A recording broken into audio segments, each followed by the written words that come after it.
Machines don't care. They have no gut reaction. Do you understand that? The machine doesn't say, oh, you just lost your son. How horrible. Machines don't give a shit. They have no gut reaction. This is human. So, I want to tell you this about machines. Machines today, airplanes, can move 3,000 miles an hour, some 2,000 miles an hour. You can't see an enemy coming anymore. So the Army Air Force, has a radar scope, and the radar's out there, and there's a little dot shows you that that plane will be within that range within the next 37 seconds. Because no human can do that. So they assign decision-making to machines. If you don't understand that, a pilot, when I was a kid, used to look out of the airplane and says, I'm about a mile high. Now they have Doppler radar. It bounces off the ground and says you're 5,325 feet off the ground. No human can do that. It's not a machine takeover. The machines are being assigned decision-making. So everybody doesn't understand that. Now, when you can handle 1,000 trillion bits of information per second, and no humans can do that, we will have multiple computerized systems. Not one, but 6 separate circuits. So if one fails, the others take over. So you'd say, yeah, but I still feel uncomfortable with machines running the world. Those of you that remember when humans used to operate elevators, they used to, women, so turn a crank, they never quite got to the floor. They had to work it up and back. Is there anybody who remembers that? Today you press 17 51. And it stops right there. Today you get in an elevator and it says 17th floor, shopping, wherever the hell it is. It tells you all about it. Now if somebody cut the cable of an elevator today, the brakes go on right away on the side, so it doesn't go plunging down. So people don't know what machines can do today. They have no idea. If a person says, there's too many machines in the world. I'm coming to your house tomorrow, pick up the washing machine, your television set, your radio. No, you're not. They don't even know they depend on that. If you turned off Boulder Dam, all the food would spoil between LA and San Francisco. They have no idea. You're alive because of machines, not because some senator did something. There's nothing they can do. So we are really on the backs of probably no more than 50 people that made all these wonderful things. So the public doesn't participate.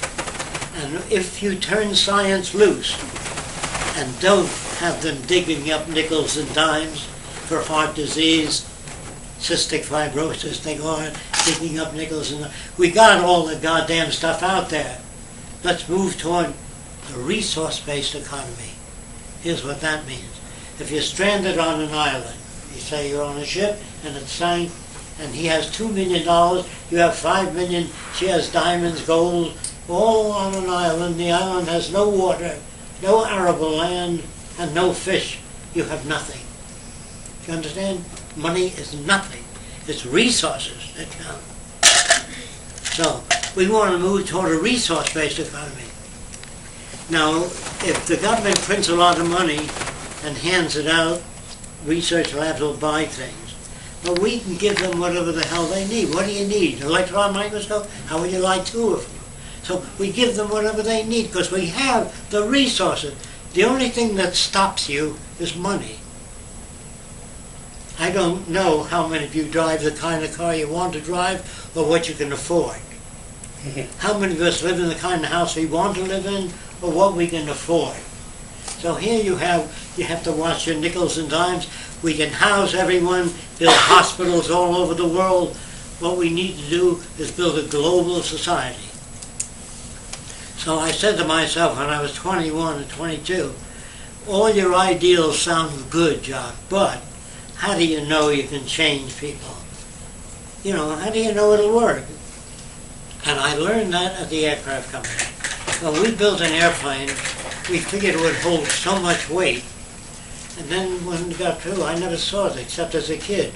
They pile sandbags on the airplane until it breaks. And they say it's right, the calculations are right. Then they also hoist the airplane up 30 feet in the air and cut the cable, and boom, falls up, and the landing gear holds up. That's a wonderful way of doing things. Check it out. Even though your calculations say that it'll work, I like the scientific method, putting it to test. So I said, Jock, how do you know your society will work? Will people screw that up and louse up that system? So I said, yes, you better check it out. So as a kid in Miami, I joined the Ku Klux Klan. I attended about 20 meetings, and I was well liked by the members. The guy in charge he's dead now. His name was Lou Merlin. I befriended him first. Took him to my lab, showed him a lot of stuff. He was very impressed. Then I took a gun and a mirror at 40 feet, split a cigarette near Northern lit my little girl's mouth. Tobacco going up with a gun and a mirror. This impressed him. He said, you got to come on down and talk to our boys at the Klan meeting, Jock. You're the best shot I ever saw. But I wouldn't do that with my own kid, he said. You never know. Well, I didn't do that, really. I took a razor blade and cut the cigarette, put a hairpin in it, and thought my daughter had a roller lip. The hairpin blew tobacco all over the place, and he was impressed.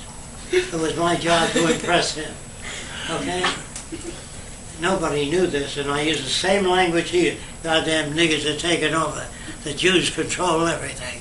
The goddamn wops brought them off, everything. And I got in well with Lou.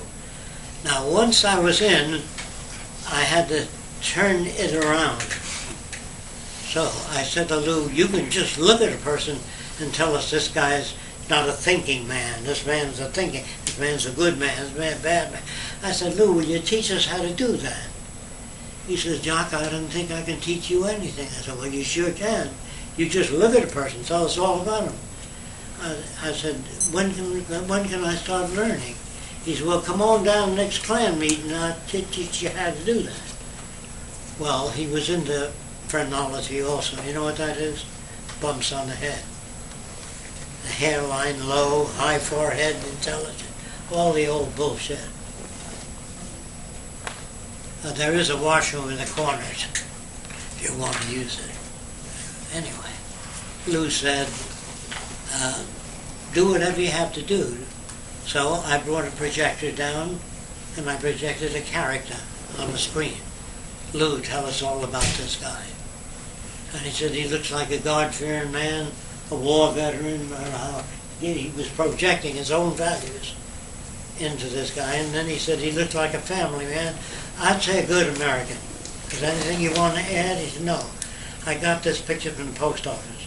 It's wanted by the FBI for subversive action against the United States. I pulled the tab out and I came up.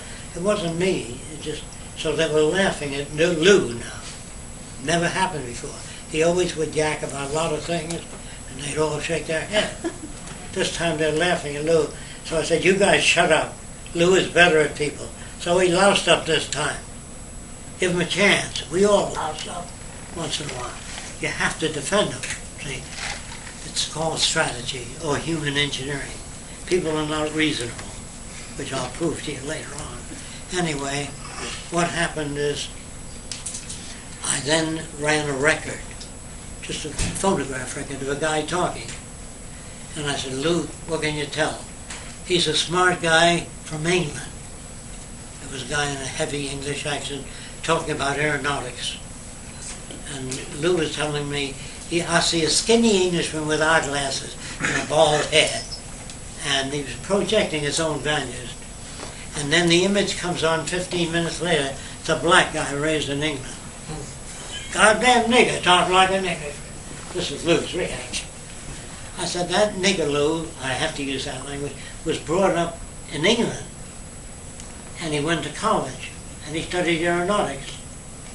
He says, you mean to say niggers act like niggers because I brought up in a nigger environment? I said, that's right, Lou. If I took you, your son, and brought it up in France,